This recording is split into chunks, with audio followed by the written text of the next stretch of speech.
Welcome to the Love Personal Growth Podcast, your go-to for embodied healing and spirituality in life, business, and relationships. I'm your host, Nuñez-LaMarre, and today we're talking about intuition and intellect, the difference between the two, and what the two together bring us. So last semester in my Women's Spirituality Master program, I came across these words together, intuition and intellect. And then a couple days later, one of my friends reached out and said, "Hey, I'm starting a podcast. It's called Intuition and Intellect. Would you like to join?" I said, "Of course, yes." And so I sat with it because obviously the universe was giving me this intuition and intellect combination for a reason.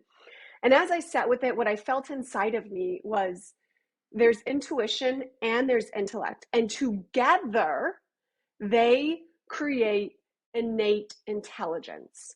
So innate intelligence could be this universal frequency, it could be love, it can be God, spirit, whatever you want to call it.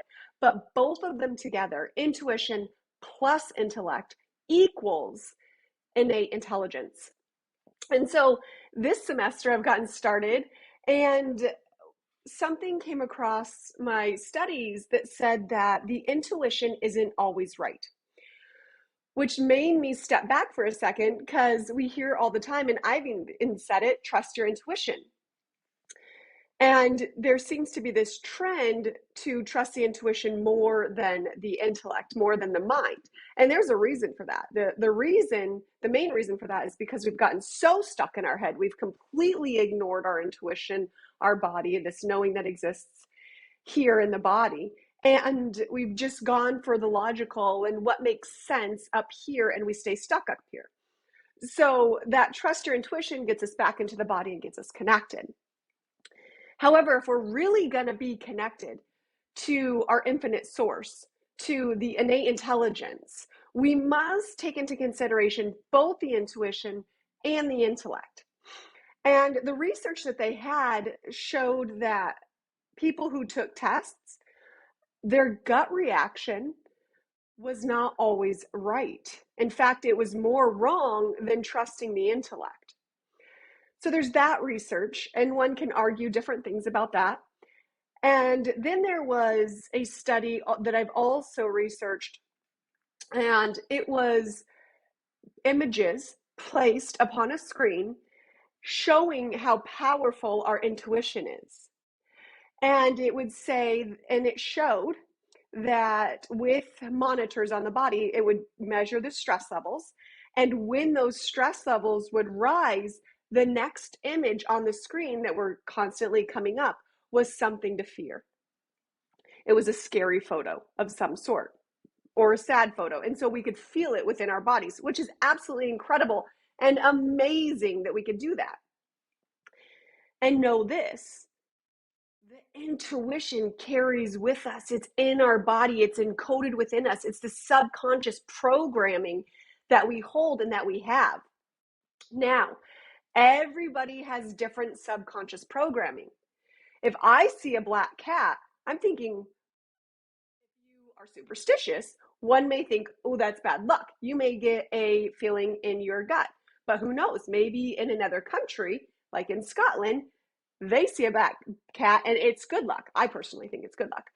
So I wouldn't, like, another person wouldn't get that gut feeling. They wouldn't get that hunch in their stomach. For me, when I see a hawk, I feel like it's a connection to the divine and it's a sign. Some people may think of it as an omen. So, and they would feel differently in their body. So and we have to come into what the experience means for us, and we have to realize and recognize, honor, if our subconscious patterning that's happening within the intuition is helping us or is holding us back. Because the same thing can happen with the intellect. If we're overthinking things, it can hold us back as well. However, the intellect can bring forth incredible, amazing situations and experience. Both of them are here to serve your highest purpose, to serve the innate intelligence that exists within you. So I created this triangle on my paper here to represent that at the base of the triangle, there's intuition and there's intellect. And at the top of the triangle, there's the innate intelligence. The intuition can also be the feminine, the unknown, the dark, the unseen, the body. And the intellect could also be the masculine and the known and the seen and the light and the brain. And so there are these two areas within us that we can look to for insights, but not for final decisions. That's where we come to our heart. That's where we come within. That's where we come to our soul to know what is true for us. So a subconscious repatterning of your intuition could be that when you step out and get in front of people, you're scared to share what you need to share. That could be a subconscious repatterning. That could have happened in childhood. That could have happened in your mother or your grandmother's life. And we carry that over. As you may know, the eggs that every woman has are completely and fully developed within 5 months being in utero. So that means that my mother had all of the eggs she will ever have, approximately 2 million eggs, within her body when she was only 5 months old inside of her mother's womb. So all of those eggs experienced and felt, I came from one of those eggs, what my grandmother was feeling. And the line goes on and on and on. So that subconscious reprogramming isn't just from my life. It could have been from what my mother experienced. It could have been from her mother experienced, and on and on and on. Also, I believe in past lives. I believe in multiple lives. And so that subconscious patterning could have happened in another life. If we are to truly connect to the soul, to the essence of who we are, our role here is to become a clear vessel and channel for the divine communication that wants to flow through us. So we must do the healing work to clear out what is within our body, to open our intuition to different levels of knowing. And we must clear out what is in our intellect to open up our brain to new levels of knowing. And of course, being.